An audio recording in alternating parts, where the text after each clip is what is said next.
Okay, the two teams that we are going to talk about today are the new Avengers and the Sinister Six team.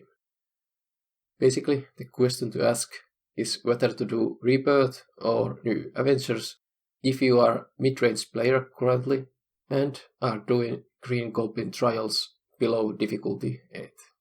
And then, if you are just going to do one Sinister Six team and not upgrade all of them, I'm gonna tell what I have thought so far on this subject. But first, let's check out this new achievement, which gives +1 saved squads. And here we go. This is supposed to be a new thing from the Scopely, but it turns out that for the mid-level player, this does absolutely nothing. Maybe this feels nice later on, but at this point I still need to use 2 tabs for my blitz teams. But the training materials that you got from the achievements were quite nice, I think. Okay, so the new Avengers. When they released new Avengers, they told that they are going to be required for the next legendary event. And since I was a little bit blue-eyed, so to speak, I went and upgraded the new Avengers. I took the Scopeless Sword, and I thought that since they are the new team, it would be better for the trials. But it turns out that it's not so clear as I thought it would be. Firstly, the new Avengers requires quite a lot of investment, and after that, it's only a war defense team. On the plus side, you are able to get a little bit more points from the war skirts, but that's about it. Compared to the Rebirth, as I have understood, I have not played them with myself, but without the war skirts, I think they clear pretty easily the difficulty 7 and under nodes. On top of that, currently, they actually are a good war defense team as well, so basically they have all the advantage over new Avengers at this point. Also, since they also include 2 global blasters, while Winter Soldier and Agent Venom are not the top picks, but they should be able to fill the 2 slots pretty good, since global blasters do not have that many good characters after all. Winter Soldier is also required for the Omega Red unlock, so you need to build him up a little bit anyways, and probably Captain America is one of those plug-in characters that you have already upgraded, so you only need to upgrade 3 members from the Rebirth anyway. Compared to the new Avengers, which you could skip all of them at this point. Of course, when we go further into the game and the Rebirth drops from the war and they release new Bio raid team, after that I'm not sure about this business about skipping the new Avengers. But what I'm trying to say, what's the point of all of this? Do not trust Scopely. That's the main point. When it comes to Scourges and all the other stuff, just do not trust them. At the end of the day, you need to make your own observations and use your best judgment.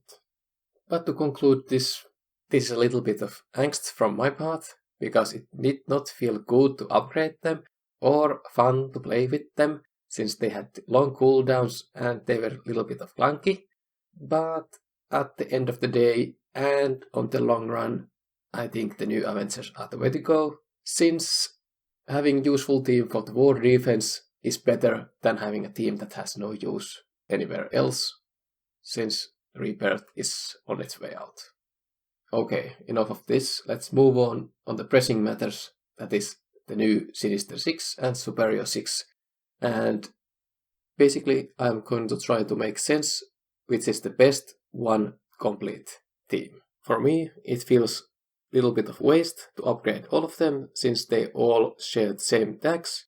Of course, they're pretty good, but on the long run, I think just investing one team makes most sense, at least for the new players and mid-level players. I'm going to start with the assumption that both legendaries, Dogog and the Green Goblin, are the foundation of the team.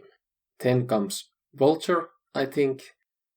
Basically, he single-handedly counters some teams with speed down, and he provides 50% of the drain for all Sinister 6. And if you are not sold on this guy, please go listen to content creator Duarctic's advertisement of the Vulture. And then the last 2 slots for this team. And now it gets tricky. There are basically 3 options for this slot: Mysterio, Kraven, and Lizard. In the past, I have used an example from Magic the Gathering in cases like this. In Magic the Gathering, you have 60 card decks, and you might find yourself in a situation where you have 61 options and you need to cut 1 card out. This situation is not completely the same, because in Marvel Strike Force you have the option to use sideboard whenever you want. Basically a situational unit in this case. And in this case, I think the Kraven is the situational unit. While it has many good abilities, the main ones are the ability to remove charged, and he brings safeguard on spawn. He also flips slows and heal blocks, which might be essential in some cases. But that's the problem. All these abilities that I just listed are situational.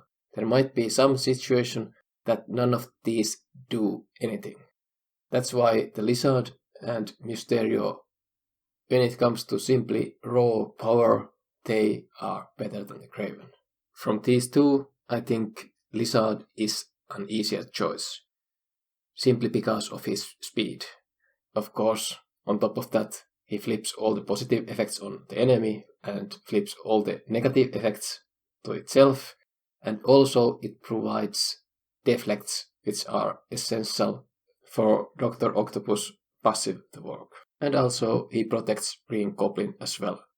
Simply the amount of stats and abilities he brings to the table is just insane, I think. And then the Mysterio, I thought long time about this, whether to use this or Kraven, but it simply comes to raw numbers.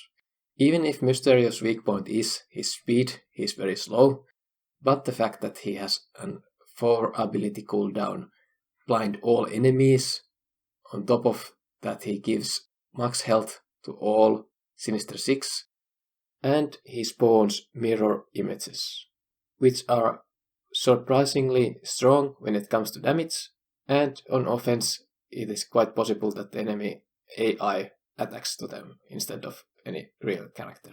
So that's basically my reasoning for this best Superior 6 build. Of course, I have yet to be able to actually test any of these builds, so anything you hear is subject to change. Nah, just kidding. It is quite possible that the Kraven will find its place sometimes as a 5th member, replacing Lizard or Mysterio, but most likely the raw power that these 5 will bring wins whatever Kraven will bring to the table. And lastly, an honorable mention goes to Spiderslayer, which actually will bring offense up for the whole team, even if he is at level 1. So if you're looking for a budget version, then Spiderslayer is a great pick for a 5th member for this team.